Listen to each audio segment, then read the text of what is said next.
On met notre confiance en notre Seigneur. Il dit, car sans moi, vous ne pouvez rien faire. Combien d'expériences qu'on pourrait dire comme ça. Et au verset 4, il va dire ça, lui, demeurez en moi et je demeurerai en vous. Demeurez en moi et je demeurerai en vous. Mais là, il y a un conditionnel. Il faut demeurer en lui avant qu'il lui puisse demeurer en nous. Vous savez, Jésus-Christ, il était venu, lui, pour les siens, pour Israël. Mais Israël ne l'a pas reconnu comme le Messie. Et ils attendent toujours encore, jusqu'à aujourd'hui encore, le Messie. Vous savez, le petit passage que je vous ai dit là, il veut nous faire comprendre que par son amour, parce que c'est son amour à lui, ça, il nous a greffés à lui, alors que ça ne devait pas être pour nous. Vous savez, il y a des greffes, des fois, qui ne prennent pas. On peut se faire greffer par des médecins si on est malade, un rein, ou je ne sais quoi, ou un cœur, et des fois, ça ne prend pas. La greffe ne prend pas, et puis ça tourne mal, ça se transforme en infection, puis ça va pas bien. Mais comme Jésus nous a greffés à lui, comment que ça marche? Comment que ça fonctionne? La greffe, elle prend parce que c'est lui qui nous a greffés à lui. Israël n'a pas rempli son rôle. Mais j'ai cette question sur mon cœur. Veux-tu remplir ton rôle, toi, ce soir? Est-ce que tu veux remplir ton rôle ce soir? Regardez comment que le Seigneur, il va parler à Israël dans Isaïe 5. Il va dire ça. Mon bien-aimé avait une vigne sur un coteau fertile. Il en remua le sol, ôta les pierres et y mit un plant délicieux. Quelle beauté! Il bâtit autour du milieu d'elle et y creusa aussi une cuve. Puis, il espéra qu'elle produirait du bon raisin. Mais elle en produit du mauvais.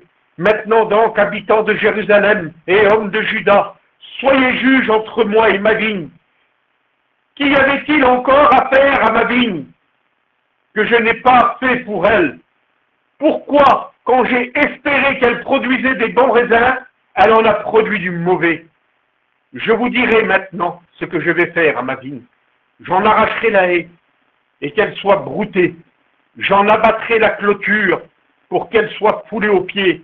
Je la réduirai en friche et elle ne sera plus taillée ni cultivée. Les ronces et les épines y croîtront. Et je donnerai mes ordres aux nuées afin qu'elle ne laisse plus tomber la pluie sur elle. La vigne de l'Éternel des armées, c'est la maison d'Israël. Et les hommes de Juda, c'est le plan qu'ils chérissaient. Ils avaient espéré la droiture et voici du sang versé, de la justice et voici des cris de détresse. Voilà, tout cela était pour Israël, mais Israël ne l'a pas accepté.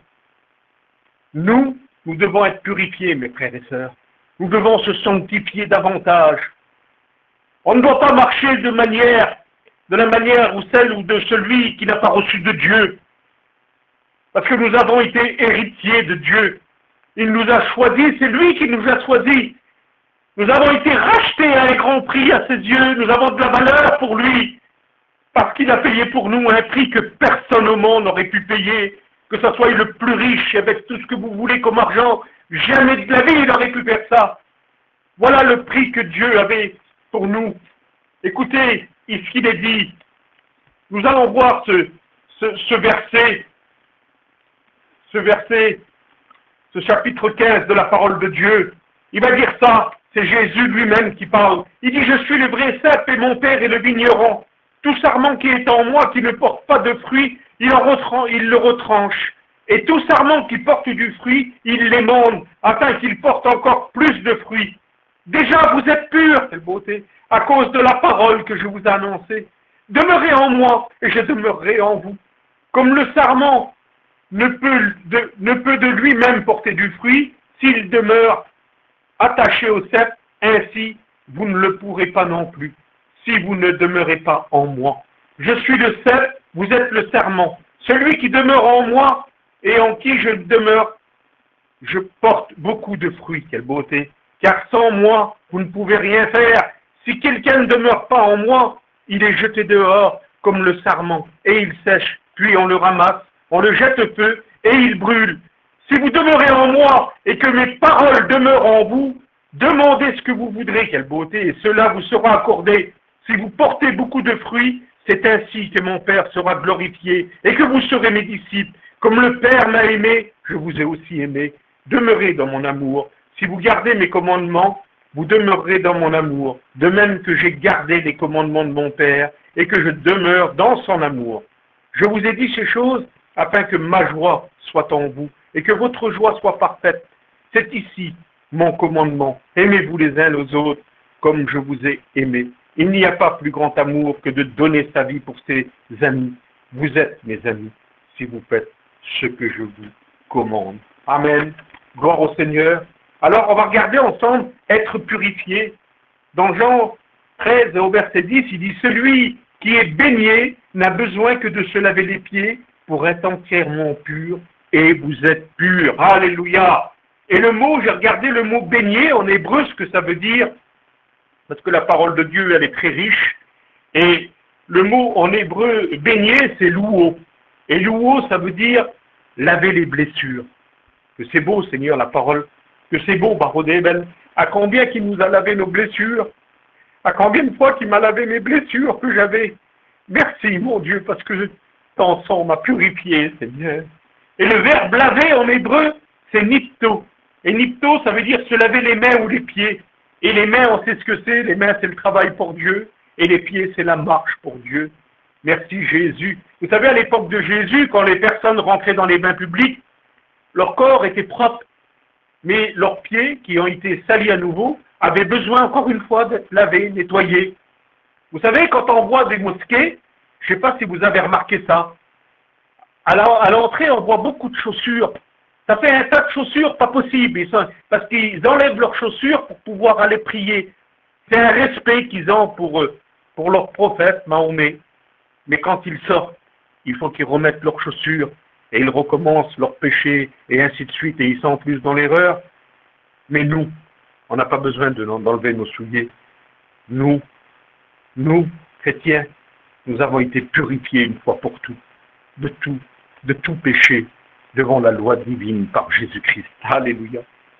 Hébreux 10, verset 1er, il dit en effet, la loi qui possède du nombre des biens à venir, et non l'exacte représentation des choses, ne peut jamais, par les mêmes sacrifices qu'on offre perpétuellement, chaque année, amener les assistants à la perfection.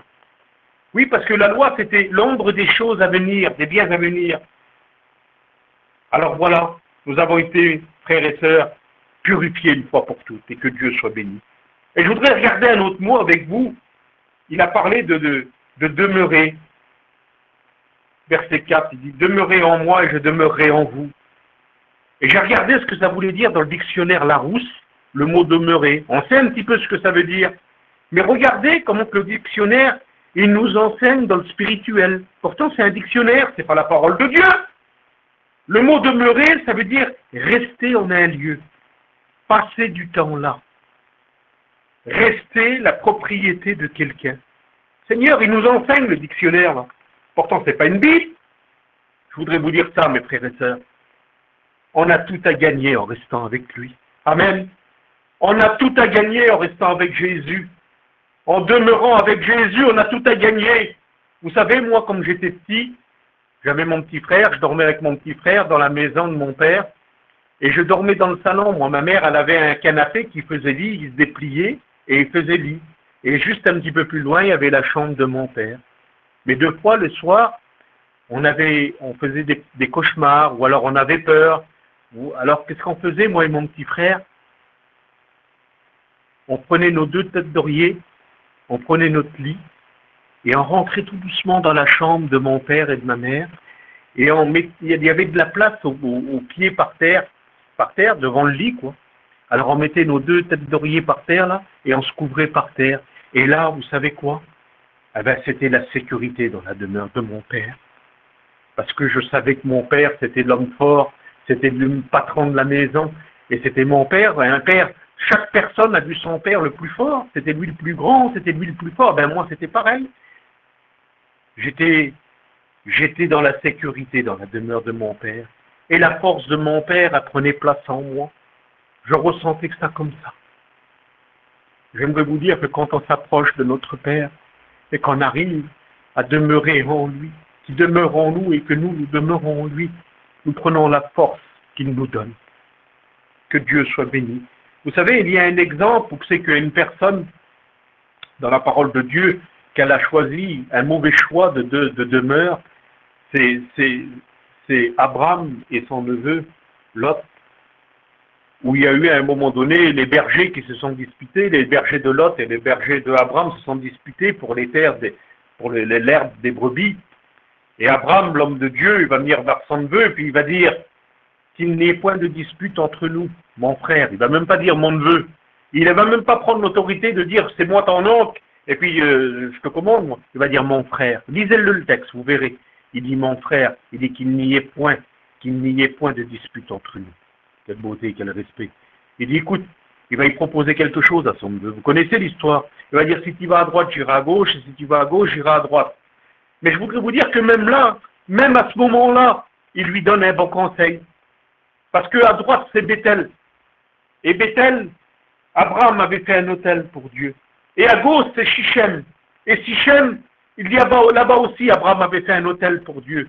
Parce que derrière, c'est la mer, et devant, c'est Sodome et Gomorrhe. En voulant dire, va pas derrière, c'est la mer, et va pas devant. Devant, Sodome et Gomorrhe, la Bible déclare que les gens de Sodome et Gomorrhe étaient des rebelles contre la parole de Dieu. Des grands rebelles. Eh bien, Abraham, vous connaissez l'histoire, qu'est-ce qu'il a fait? Il n'a pas consulté l'Éternel, et il a pris ce qu'il avait devant. Et il a pris Sodome et Gomorrhe, les plaines de Sodome et Gomorrhe. Alors voilà, Lot, il n'a pas consulté l'Éternel. Lot, il a regardé son intérêt. Lot, il a choisi le monde, Sodome et Gomorrhe. Lot, il n'a pas demeuré avec l'Éternel. Lot, qu'est-ce qu'il a eu? Eh bien, il a eu de l'herbe pour ses brebis. Mais Abraham, quelle bénédiction qu'il a eue, parce qu'il a consulté l'Éternel. Ce soir, frères et sœurs, consultez l'Éternel par vos prières. Consultez-le. Ne faites jamais rien sans lui demander. Sans moi, vous ne pouvez rien faire. Demeurez en moi et je demeurerai en vous. Vous savez, quand on s'éloigne de notre demeure, il peut nous arriver de grandes choses. Moi, comme j'étais petit, on était, avant mes parents, moi, on allait dans les pèlerinages et puis on a été à Lourdes.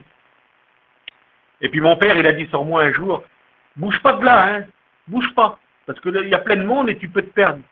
Et moi, ce que j'ai fait, je ne sais pas pourquoi, j'ai marché, puis je me suis perdu. Je me suis perdu. Je ne trouvais plus ma caravane. Alors j'ai trouvé des gens qui me connaissaient, puis ils m'ont ramené vers mes parents. Mais j'étais en larmes, quelle peur que j'ai eue. Oui, je me suis égaré, je me suis perdu. Quand on s'en va de la maison du Seigneur, on peut se perdre. Mais là, c'est pas pareil. Si on se perd, à ce moment-là, c'est plus sévère, c'est plus difficile. Vous comprenez? Être perdu pour l'éternité, c'est pas terrible. Restons dans la demeure de notre Père qui s'appelle Jésus. Merci Seigneur, que Dieu soit béni et glorifié. Merci mon Dieu. Oui. Eh bien, j'aimerais vous dire ça, il ne faut pas s'éloigner de Jésus, au contraire. Et puis je voudrais voir maintenant obéir avec vous. J'ai une question sur mon cœur. Obéissez-vous toujours au Saint-Esprit? Ben, moi, je vais vous répondre, pour ma part, j'obéis pas toujours. Je demande pardon à Dieu. Parce que dans 1 Samuel 15 et au verset 22, il va dire, voici, l'obéissance vaut mieux que les sacrifices. Et dans cette soirée, Dieu te demande d'être obéissant. Dieu te demande d'être obéissant. Vous savez ce qui se produit dans l'obéissance? Regardez, dans l'obéissance, qu'est-ce qui se produit? L'obéissance, elle a le pouvoir d'anticiper sur toutes les mauvaises actions que l'ennemi nous a lancées. Ben oui, parce que dans la nuit, là, pendant que tu dors, toi, l'ennemi, lui, il dort pas. Il prépare des pièges pour toi. Il prépare plein de choses pour toi. C'est pour ça que le matin, il faut toujours présenter sa journée.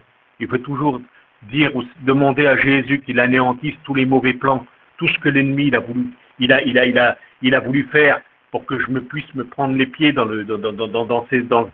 tous ces pièges qu'il a magouillés dans la nuit. Alors je présente ma journée et Dieu me garde. Oui, eh ben, l'obéissance, ça peut faire ça. L'obéissance, elle abrège la souffrance des douleurs. L'obéissance, elle réduit la durée de l'épreuve. L'obéissance, elle limite l'homme charnel et donne de la force à l'homme spirituel. Alors on comprend mieux peut-être maintenant le verset des fois de 1 Samuel 15 et verset 22 qui dit « Voici l'obéissance vaut mieux que les sacrifices ». Imaginez une seconde Si Noé n'aurait pas obéi à Dieu, eh ben le monde il serait arrêté, ça ferait belle lurette. Mais que Dieu soit béni, que Dieu soit glorifié, c'est marqué dans la parole de Dieu, c'est marqué dans Genèse 6 et au verset 22, Noé obéit et fit tout comme Dieu lui avait ordonné. Et gloire à Dieu pour l'obéissance de Noé.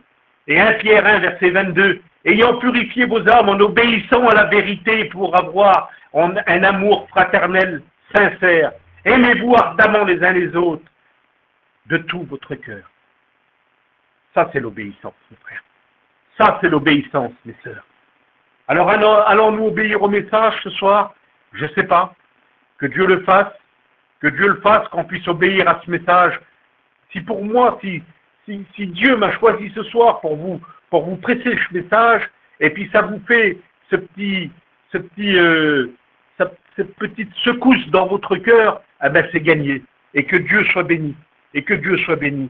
Et on m'apprend que dans la parole de Dieu, moi, il y a 3 catégories d'hommes, ou de femmes, si on peut dire. En premier, il y a l'homme naturel. Alors cet homme, il est dépendant de sens, sensuel, quoi. C'est-à-dire l'homme adamique, l'homme qui descend d'Adam. Il n'est pas régénéré. Et il y a un texte dans Jean 3 et au verset 3, il dit en vérité, vous savez quand vous écouterez, quand vous lirez, et puis que vous direz dans la parole de Dieu, que vous verrez ces mots-là, 2 fois dit par Jésus, en vérité, c'est comme si que Jésus, il se jure. C'est comme si qu'il dit, je te le jure. C'est comme si qu'il dit ça. En vérité, je te le dis, si un homme ne naît de nouveau, il ne peut voir le royaume de Dieu. Et vous savez à qui il dit ça? Il dit ça à Nicodème. À Nicodème, le chef des Juifs, docteur de la loi. Il va dire ça à lui.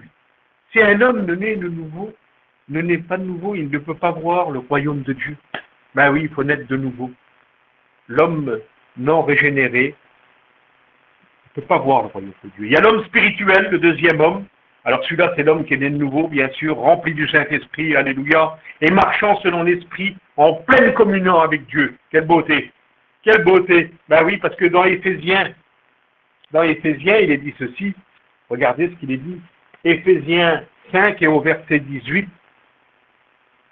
il est dit ceci. Regardez ce qu'il est dit, quelle beauté. Il dit, ne vous enivrez pas de vin, c'est de la débauche, mais il dit, soyez au contraire remplis de l'Esprit. Entretenez-vous par des psaumes, par des hymnes et par des cantiques spirituels, chantant, célébrant de tout votre cœur les louanges du Seigneur. Rendez continuellement grâce à Dieu le Père pour toutes choses, au nom du Seigneur Jésus-Christ, en vous soumettant les uns aux autres dans la crainte de Christ. Gloire au Seigneur, merci à Dieu, merci à Dieu. Vous voyez que nos réunions sont spirituelles. C'est ce qu'on fait dans nos réunions. Et merci à Dieu, que c'est beau, Seigneur, quelqu'un de spirituel. On voudrait plus qu'il s'en va. Vous avez vu quand il y a quelqu'un de spirituel chez nous. On ressent, on revoit l'homme de Dieu. C'est la vie intérieure qui compte, mes frères et sœurs. La vie remplie de l'esprit. Et le troisième homme, c'est l'homme charnel. Alors c'est qui l'homme charnel?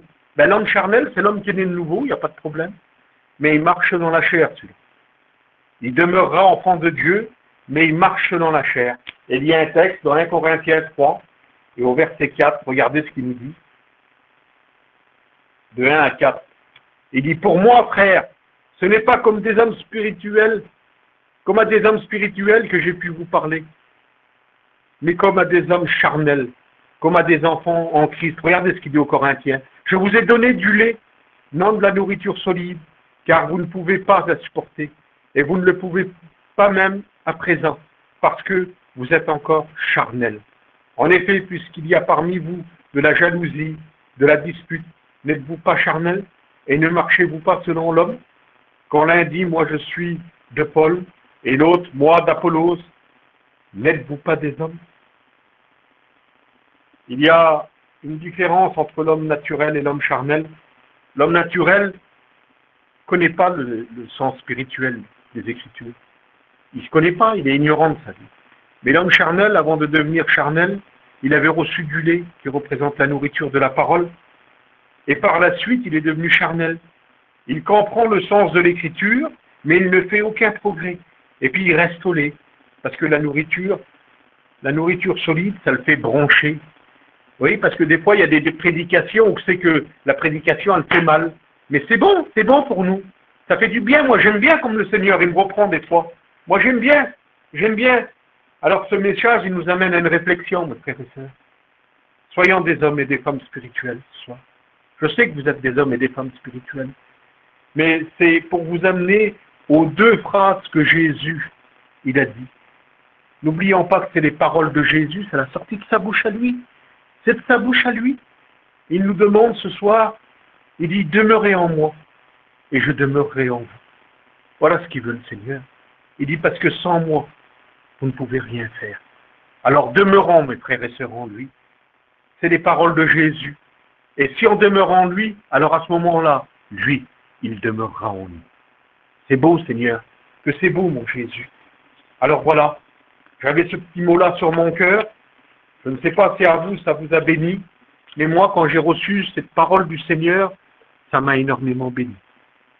Ça m'a énormément béni. Et j'ai dit, je me suis rendu compte que pour que Jésus demeure en moi, il faut que d'abord moi, je demeure en lui. Alors si vous voulez bien, sur ces quelques mots, mes frères et sœurs, on va prier le Seigneur et demeurer en Dieu, continuer à demeurer en lui. Il n'y a pas de problème. Dieu, il est fidèle pour sa parole, il demeurera en vous. Voilà, je prie le Seigneur, que Dieu vous bénisse. Nous te remercions, Seigneur, pour ta parole. Merci, Seigneur Jésus, j'ai besoin de demeurer en toi, pour que tu puisses demeurer en moi. Oui, Seigneur, sans toi, je ne peux rien faire. Sans toi, Seigneur, je ne peux rien faire. J'ai besoin que tu sois toujours avec moi, de ressentir ta présence, d'aimer ta parole, d'aimer mes frères, d'aimer mes sœurs, de prier pour le réseau. Bénis tout ce réseau, tous mes frères et sœurs qui sont présents, tous les anciens, tous, Seigneur. Seigneur, bénis-les, exauce leurs prières, leurs demandes. Seigneur, tu vois, Seigneur Jésus, les besoins, les malades, tout ce qu'il y a, mon Jésus. Nous t'invoquons, Père du ciel et de la terre. Nous voulons obtenir des bénédictions, Seigneur. Seigneur, ouvre les écluses des cieux dans cette soirée. Nous avons besoin, Seigneur. Merci pour tout, Jésus. À toi toute la gloire. Que Dieu vous bénisse, mes frères et sœurs. Amen.